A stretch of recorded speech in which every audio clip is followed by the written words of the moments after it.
ভালোবাসা দিয়ে ঘেরা আমাদের এই ফরাসডাঙ্গা।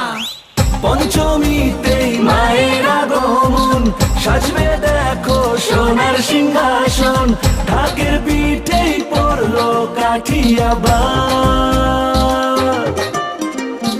ষষ্ঠীতেই হোক খুশির